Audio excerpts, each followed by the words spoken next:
Au fin fond de la région parisienne, dans un quartier populaire, vit une jeune femme de 22 ans, Louana, avec son père Xavier. Le rêve de la jeune femme est d'être actrice et de se produire dans des théâtres parisiens. Cependant, son père s'opposa à son rêve car il aimerait qu'elle soit chirurgienne comme lui et son meilleur ami François. Selon Xavier, elle gagnerait mieux sa vie en se rendant utile à la société et en soignant des personnes plutôt que de se faire remarquer sur la scène. Par conséquent, la relation entre Louana et Xavier resta toujours conflictuelle. Toutefois, la jeune femme pouvait compter sur le soutien indéfectible de sa meilleure amie Alexia, une jeune animatrice artistique de 23 ans qui adorait le théâtre. Elle l'encouragea à poursuivre la voie qui lui convient et de sortir de l'emprise de son père. Cependant, Louana ne se doutait pas que son rêve allait devenir réalité grâce à un casting qui se déroulera prochainement à Paris pour une pièce de théâtre. Quelques jours plus tard, en plein après-midi, Louana et Alexia se promenaient dans les rues de Montmartre quand elles aperçurent une affiche de casting pour une pièce Au bout de nos rêves, mise en scène par Caroline Perrault, une grande actrice et metteur en scène à Paris. C'était l'occasion pour Louana d'accomplir son rêve. « Alexia, je vais passer le casting pour jouer dans la pièce de Caroline Perrault », affirma Louana. « Mais c'est super ça! Va au bout de tes convictions, je t'encouragerai. » « Par contre, pour ton père, tu vas faire comment ?» se demanda Alexia. « Je ne vais pas le prévenir. J'en ai marre de me justifier à chaque fois. Je suis majeure et j'ai le droit de faire mes propres choix, » répondit Louana. « Je suis d'accord avec toi. Vaut mieux penser à soi avant tout. Oui, le casting, c'est la semaine prochaine. Je vais m'entraîner au maximum pour intégrer cette troupe. Allons fêter cette bonne nouvelle en prenant un verre, proposa la jeune femme Alexia.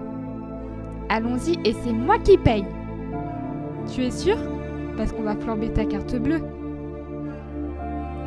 Cela me fait plaisir, t'inquiète, rassura Alexia. Louana et Alexia apprirent un verre dans un bar pour fêter cette nouvelle. Une semaine plus tard, la jeune femme passa le casting de la pièce et elle le réussit brillamment.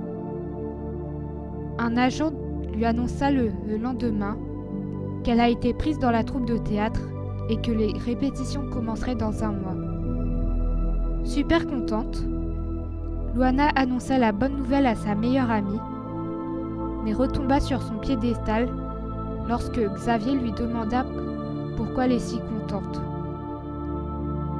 Cependant, Louana fit croire à son père que la sœur d'Alexia allait avoir un enfant. Un mois plus tard, les répétitions pour la pièce débutèrent au théâtre du Rond-Point. Louana fit la rencontre de toute la troupe, notamment d'un jeune homme charismatique nommé Jonathan et de la metteur en scène Caroline. Pour leur premier jour, la metteur en scène leur expliqua le déroulement du projet. Ils joueraient dans 4 mois et ils allaient répéter tous les soirs de 18h à 22h, mis à part les week-ends. De plus, cette pièce raconterait l'histoire d'un groupe de personnes qui se réfugient dans une grange abandonnée afin de se protéger d'une attaque terroriste dans tout Paris. Ensemble, ils devront cohabiter pendant une soirée jusqu'au lendemain matin et devront faire face à différentes épreuves. Au fur et à mesure, tout le monde se libérerait d'un poids et révélerait leurs rêves depuis toujours. Par conséquent, les 2 premiers mois seraient consacrés à un travail d'écriture et d'improvisation sur leur identité, la notion de rêve et l'isolement. Les 2 mois restants seraient consacrés et aux répétitions. L'histoire de la pièce plut énormément à la troupe, notamment à Luana, qui avait l'impossibilité de poursuivre son rêve.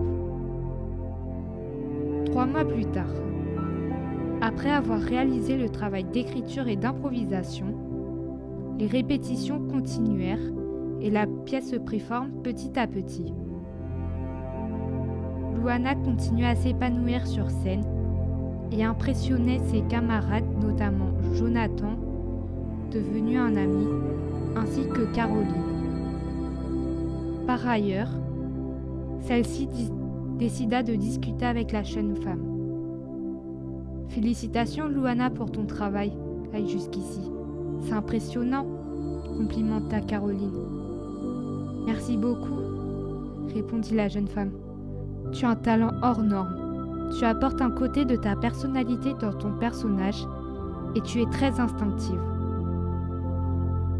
C'est très rare de la part d'un amateur comme toi. J'espère que tu continueras le théâtre. Parce que tu es faite pour cela, déclare la metteur en scène. Je vous remercie, ça me touche beaucoup. J'espère que mon père comprendra que je suis faite pour être actrice et pas pour être chirurgienne comme lui. Il ne faut pas que tu t'inquiètes pour ça. Tu es majeure et tu as le droit de prendre tes décisions en ton âme et conscience. Poursuis le chemin de tes rêves. Tu es vraiment faite pour le théâtre. Je vous remercie, madame. Il faut que je rentre. À demain, Luana.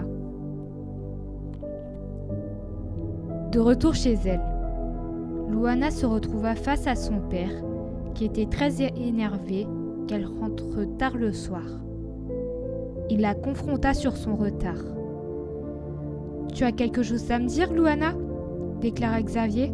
« Non, rien, » répondit la jeune femme. « Tu es sûre ? Alors je vais te poser une question. Pourquoi tu rentres très tard tous les soirs ?» demanda le père. « Ah, je travaille dans un bar. On me fait travailler super tard le soir, c'est tout, » prétendit Luana. « Ah bon ? Tu m'expliques pourquoi j'ai retrouvé des documents sur une pièce de théâtre dans ta chambre ? » « Mais t'es sérieux de fouiller dans ma chambre ? C'est mon intimité !»« Cela m'explique toujours pas la présence de ces papiers. Alors tu arrêtes de me mentir et tu me dis la vérité !» déclara Xavier. « Ok, je me suis inscrite dans une troupe de théâtre. Et j'ai des répétitions tous les soirs en semaine, » répondit Luana. « Tu as intérêt de partir immédiatement de cette troupe qui ne va rien t'apporter. Tu feras médecine et un point, c'est tout. Tu vois, c'est justement pour ça que j'ai pas envie de parler de ça avec toi. Tu t'en fiches de mon bonheur. Tout ce qui compte, c'est ta petite personne. Alors, tu sais quoi ?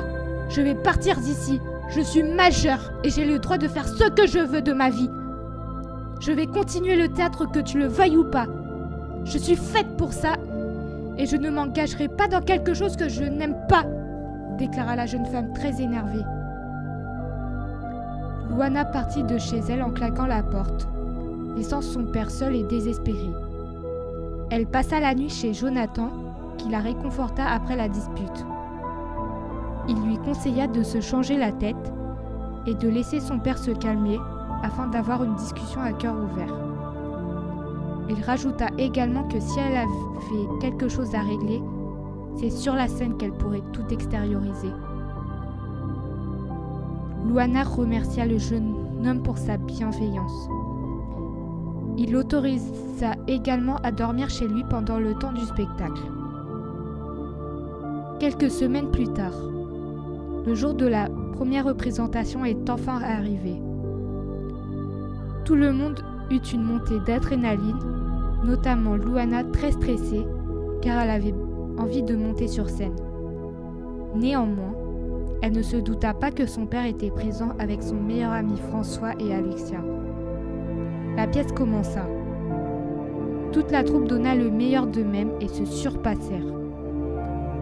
Luana passa pour sa scène vers la fin et délivra son histoire qui émut tout le public, notamment Xavier qui prit conscience que le théâtre plaît énormément à sa fille et qu'elle avait beaucoup de talent. La pièce est terminée. Tout le public applaudit la troupe pour leur performance pleine d'émotion et d'intensité. Xavier alla voir sa fille pour la féliciter et discuta avec elle. « Félicitations, Luana !» affirma le chirurgien. « Merci, mais je peux savoir ce que tu fais là ?» demanda la jeune femme très étonnée de la présence de son père. « Je suis venue car je voulais m'excuser pour mon attitude ces derniers temps. Ta scène m'a fait prendre conscience que j'étais un père possessif et égoïste qui s'en fichait du bonheur de sa fille. Je t'ai vu prendre beaucoup de plaisir sur scène, en jouant avec toute ton âme. Je ne te le dis pas souvent, mais je t'aime et je suis si fière de toi. Prends ton envol, ma fille, et poursuis le chemin de tes rêves, déclara Xavier. Je te remercie, papa. Moi aussi, je m'excuse pour mon attitude de l'autre jour. Je n'étais pas moi-même, et j'avais peur de ta réaction. Je sais que notre monde a besoin de soignants, mais je me sens mal à l'aise avec les pratiques médicaux. Je n'avais pas envie de me sentir coupable de la mort de quelqu'un. Au théâtre, je me sens libre de m'exprimer. Je peux être moi-même et j'ai la possibilité d'instaurer des prises de conscience auprès des gens. Répondit Luana. On oublie cette dispute et ne t'en fais pas. Si le théâtre te permet de t'épanouir et de prendre confiance en toi, alors poursuis ton chemin et je serai toujours là pour t'encourager. C'est ainsi que Xavier et Luana se prirent dans les bras, très émus de se retrouver, après cette conversation à cœur ouvert. Quelques mois plus tard, la troupe partit en tournée dans toute la France pour interpréter la pièce de Caroline Perrault qui fut un succès. Luana et Jonathan sortirent ensemble et virent de leur passion pour la scène jusqu'au bout.